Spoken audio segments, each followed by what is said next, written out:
What's up, everybody? Welcome back to the channel. Now, what's funny to me is exactly how many climate zealots there are in the corporate press that write news articles day after day after day after day. There's a lot of them because I'm constantly, almost every day, I see some sort of headline, some sort of news story about the climate, about this and about that and about this. And it's just, I always read them because they're always funny. I don't always necessarily cover these, but they are funny. And I've got a great one for you guys here today. You can tell the zealotry is thick on this one because these people are insane.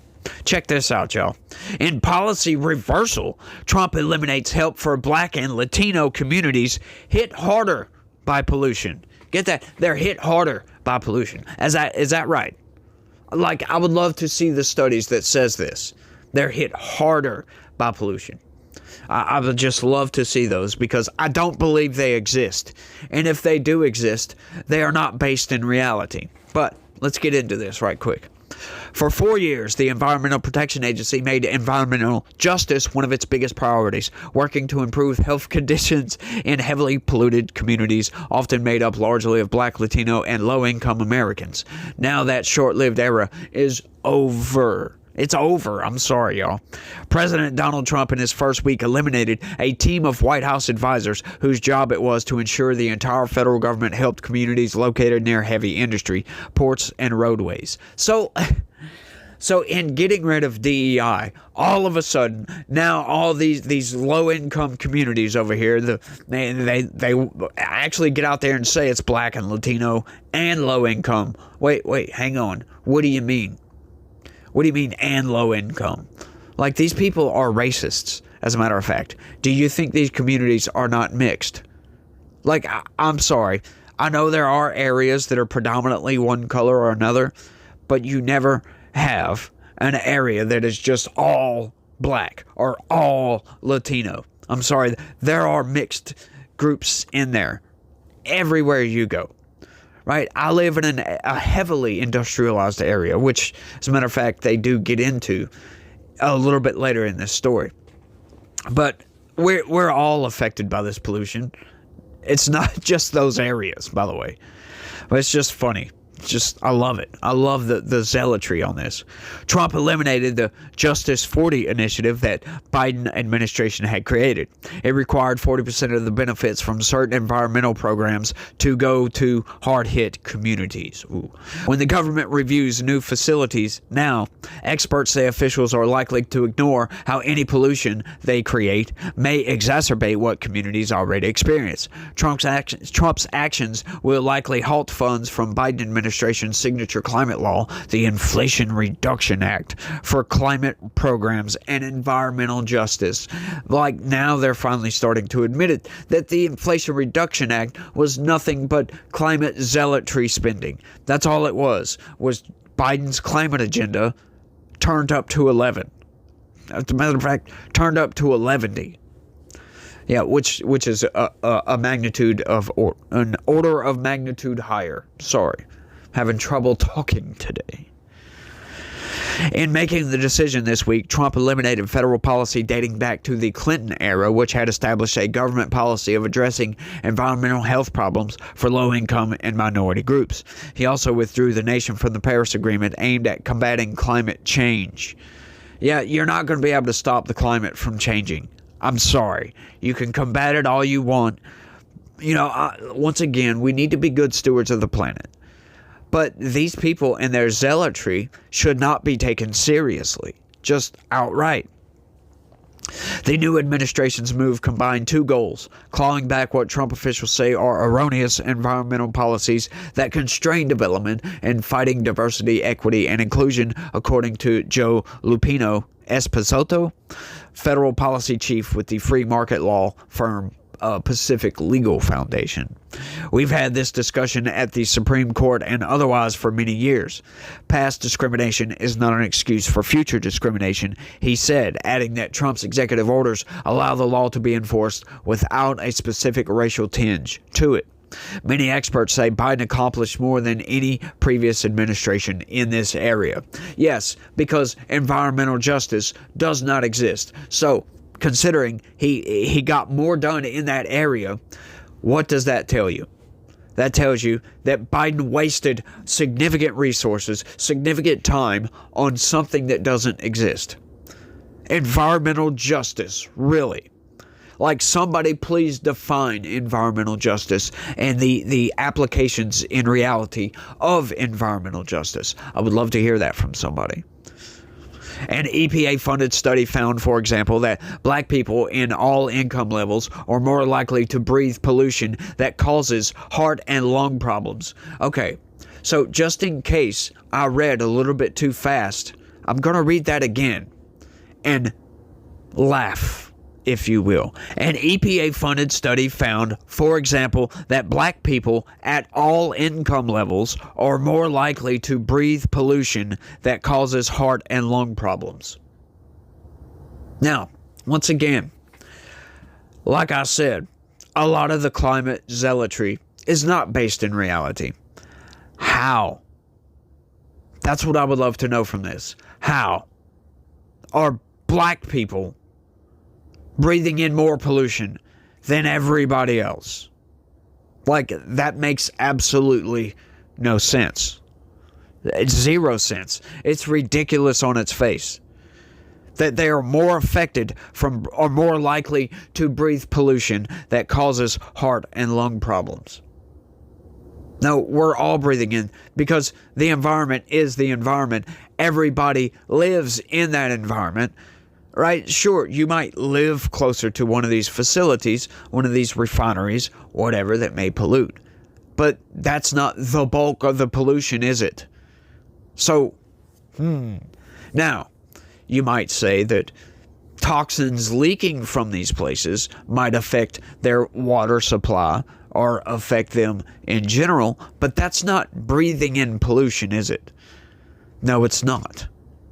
These people are utterly insane. Under Biden, regulators wrote public health rules, tighter air pollution standards, and proposed mandates for harmful lead pipes. The EPA issued the largest ever fine under the Federal Clean Air Act and said it slashed more than 225 million pounds of pollution in overburdened communities. Federal grants went to communities to clean up Superfund sites or buy low-emission school buses. The EPA set up an office to facilitate its substantial environmental justice work. Yeah, Donald Trump got rid of that because it's ridiculous. Environmental justice doesn't make any sense. What I'm grappling with right now is both the grief and the losses, and the fact that we're on an upward swing, if you will, just weeks ago, said Jade Bengay, an indigenous rights and climate organizer in New Mexico. How's that for a title, huh? You're an indigenous rights. Okay. Climate organizer. What the hell is a climate organizer? I would love to know that. Somebody, please. Climate organizer for me. For years, government support for grassroots environmental justice efforts rose and fell depending on who occupied the White House. Scrappy local groups found ways, sometimes with help from foundations, to get their work done regardless.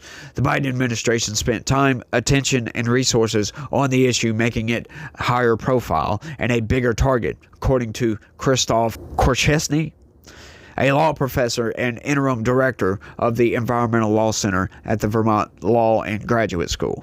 Environmental justice got swept up into this pitched battle over diversity, equity, and inclusion. Korchesny said this developed over time into a target of conservative activism.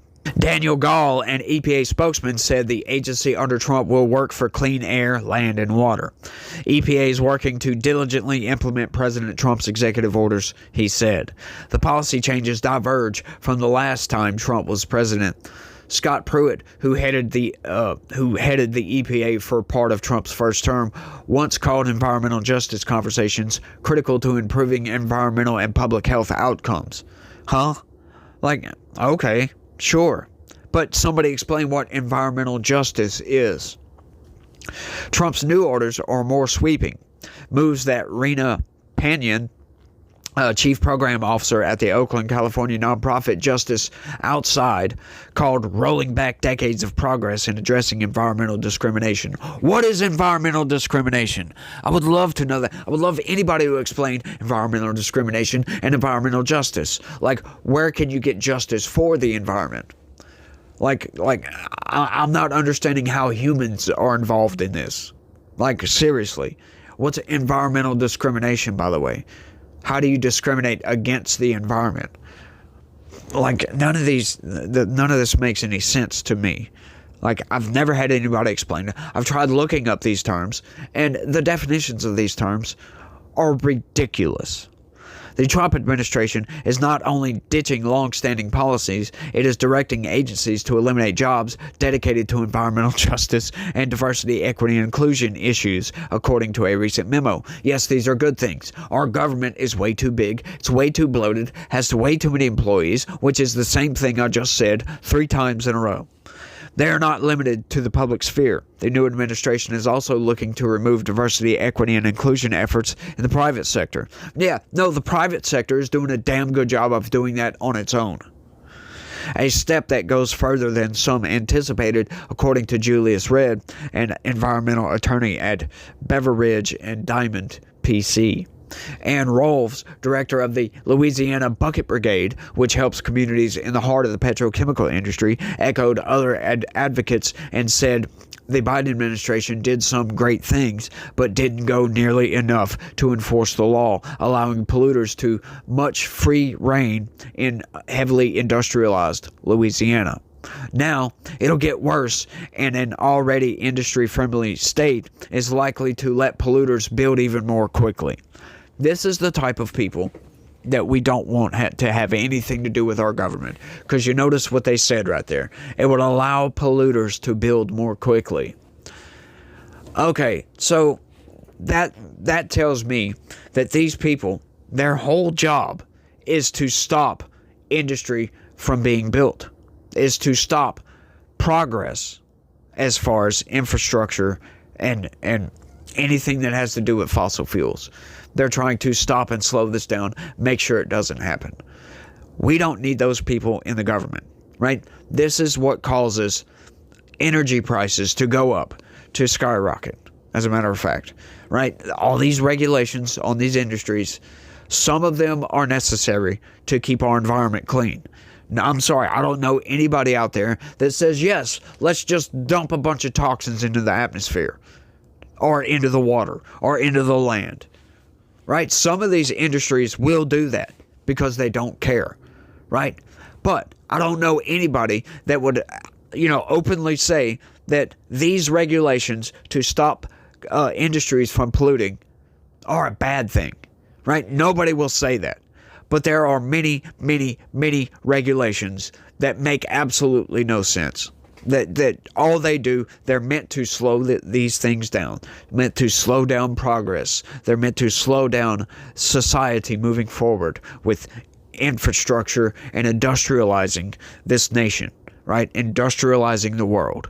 They are trying to slow them down, right? Like these almost fully developed nations are actively trying to undermine underdeveloped nations because of climate stuff, right? Climate justice, environmental discrimination, right? That's actual discrimination that's being taken place against third world countries from developing themselves, from getting, clean energy, from getting fully developed, getting this cheap energy, building power plants, expanding their infrastructure, blah, blah, blah, blah, blah. You get it. They're actively trying to slow them down because of this environmental justice movement. It's absolutely ridiculous. And then they allow places like China to just get away with dumping tons and tons and billions of tons of toxins into the atmosphere. They just don't say a damn thing about this at all. It's nuts. They want to knock you back to the mid 1800s, while they just say screw it and China can do whatever the hell it wants. They want us to suffer. And for what? For what reason? Right? You want the United States to be more industrialized. We want more manufacturing here in the United States because of all these regulations. We can do it a lot cleaner than anywhere else in the world, right? We can make gasoline and refine this oil, refine petrochemicals and all that much better, much cleaner than anywhere else in the world, right? The liquid natural gas. They're trying to subsidize and, trying to outsource all this. I meant outsource liquid natural gas because it's fossil fuels. They don't want fossil fuels, but we can do it a hell of a lot cleaner than China can. But they don't want to do that. They just want to damage this nation for some reason. All for environmental justice. It's ridiculous. That change feels disheartening to Ash Lamont, National Campaigns Director for Honor the Earth, a nonprofit focused on raising awareness and support for environmental issues and in Native American communities. We've been spending a lot of time really figuring out what is our next step, what are the things that we can do that will last, despite the administration, and what are the very apparent needs of our community members, she said. Trump's decision to cut off support will hurt, but many of these local organizations will return to operating without federal support, said Peggy Shepard, co-founder and executive director of We Act for Environmental Justice in New York. Yes, what do you need the federal government for? Look, this is what I say. If you cannot survive without being subsidized by the federal government, then you should not survive at all. If there is no market for this, then you should not survive at all, right? This is how we get things like high fructose corn syrup in everything. It's ridiculousness. Advocacy will shift to the state and local level. That might work in some places, but it'll be an uphill battle in Republican-controlled states like Louisiana and Texas, where there's little receptivity to that advocacy, she said. They were finally beginning to get support at the EPA and the White House, she said. And this is a big step back for the communities who are on the front line of some of these issues. Yeah, and that's all to that one. But these people are just ridiculous. I thought that was an interesting bit of news that Donald Trump is just nuking everything that doesn't make any sense in the federal government. I don't think the federal government needs to be helping with any sort of environmental justice. It definitely does not need to have an environmental justice department, for crying out loud. That's ridiculous, right? Like, just makes absolutely no sense to me. That makes me laugh. But I think I've went on for long enough on this one, y'all. I want y'all to let me know what y'all think about all this down in the comments section. Blows my mind every single time. I could rant about the climate, but, that's just ranting about, if you will. Y'all let me know what y'all think. That's all I got on this one. I want to thank everybody for watching, and y'all try to have a good day. Stay legitical. Peace. See, I didn't screw it up that time.